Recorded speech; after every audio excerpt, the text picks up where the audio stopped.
کوشش وکړئ مخکې ځان سره شیر کړئ چې دې بغیرتو ته چې کوم دی دا ویډیو ورسي.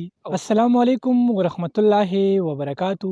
مرګرو دا په سیټ کې تاسو ته کومه ویډیو ښکاري، کوم تصویر تاسو ته مخامخ ښکاري، مرګرو دا چې کوم دی په یو جومات کې اجړاګانې راغونډ کړي دي. یو پروګرامو چې په جومات مخې ته یو بیټکو په هغې کې چې کوم دی اجړاګان ګډ کړي دي. یو پروګرامو دا کسانو د وینا د مطابق چې کوم دی دی ویلي دي چې دا مونږه دا پروګرام چې کوم دی نه دی کړی، دا بهر خلک راغلي دي، څوک میلمانه دا هغه یې کړی دی. نو زه ملګرو په دې ویډیو کې تاسو ته یو اصلاحي پیغام درکوم چې کم از کم تاسو په دې محفل کې چې کوم دی څومره خلک ناست وي، پښتانه به پکې ډیر زیات ناست وي.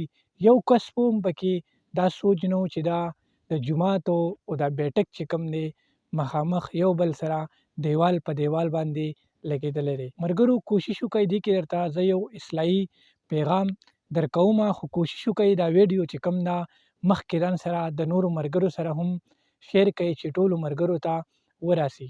ملګرو څوک په باندې څه خبرې کوي او څوک په باندې څه خبرې کوي. ملګرو زما د ذهن د مطابق چې کوم دی دا پروګرام چې کوم دی دلته کې نه و پکار.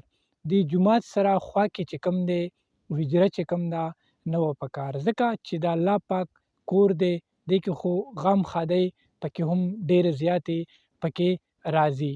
خو ملګرو دې ځای کې چې کوم دی زمونږه سوچ عقل چې کوم دی ډېر زیات کمیاب دی، ځکه چې زمونږ یو جومات مخې ته اجړاګان چې کوم دی ګټو، تماشې کوو، په مونږ باندې عذابونه به ولې نه راځي، سیلابونه چې کوم دي په مونږ باندې به ولې نه راځي، زلزلې چې کوم دي په مونږ باندې به ولې نه راځي، ځکه چې د الله پاک کور مخې ته مونږه اجړاګان داسې ګډوو. ملګرو تاسو ته سیټ کې ویډیو ښکاري، تصویر پکچر چې کوم دی بالکل سیم ټو سیم د کوم ځای کې چې پروګرام شوی دی د هغې پکچر هم تاسو ته ښکاري. خو ملګرو دا ویډیو ملګرو کوشش وکړئ مخکې ځان سره شیر کړئ چې دې بغیرتو ته چې کوم دی دا ویډیو ورسي، په خپله باندې دا سوچ وکړي چې دا مونږه غلطه کړې ده او که صحیح مو کړې ده چې مونږه یو جومات مخې ته اجړاګان پکې ګډوو. ښه ملګرو ویډیو ځان سره مخکې شیر کړئ، په خپله یې وګورئ.